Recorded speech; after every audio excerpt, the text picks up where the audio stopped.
on the porch. These children are learning history through art. Back then, it was like, okay, it was part of the dress that was worn out. With construction paper and creativity, they are making crafts celebrating Black History Month. The fact that we were able to do this and they can learn more about their culture. It's all part of the Second Sunday Fun Day program at the Irving Arts Center. I just love art, and then for them to tie in African American history, I wanted to bring my kids. But people do not have to wait for a special event or month to recognize the achievements of Black Americans.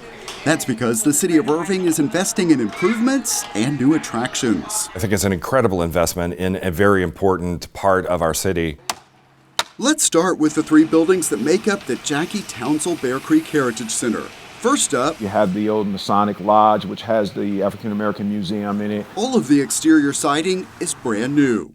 Inside, the exhibits that had drawn visitors and school tours for years are in storage, while crews replace drywall and make other repairs. Once they are complete, we're going to bring back the African American exhibit, but we're going to reconceptualize it and make it a little more contemporary. For a new audience and to tell a different kind of story and even a deeper story of the Bear Creek community and the very important role that they played in Irving's history. The second floor will resume hosting meetings for the Masons. Also on that property, the J.O. Davis House. She was a teacher in the old Fowler school in that community. For a lot of people who don't know, that was a school where African American kids had to go, and they were all in one classroom. This was the teacher's home. Along with new exterior siding, listen to what's coming inside. We're also going to redo that space so that it has some open gallery space, and we're hoping that we can engage with local artists and the schools to have rotating exhibitions in that space, which is something we didn't have out there before. The Sam Green House is also getting improvements inside and out. Mr. Sam Green was one of the founders of that community down there. After the renovations, it will have a more open design to better showcase the 1920s era artifacts displayed there. Early on, we hired an architect that specializes in historical structures. So they really helped us in deciding what to do and how to do it. In all, it's more than $400,000 in improvements at the Townsell Bear Creek Heritage Center.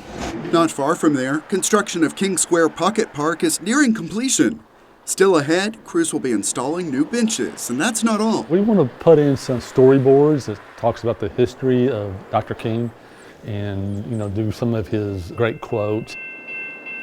The park is along the Rock Island Trail and viewable from the Trinity Railway Express. I just really hope that people go out there and get a fresh perspective of Dr. King and just really time to reflect. This project is more than $300,000 and is expected to be complete this summer.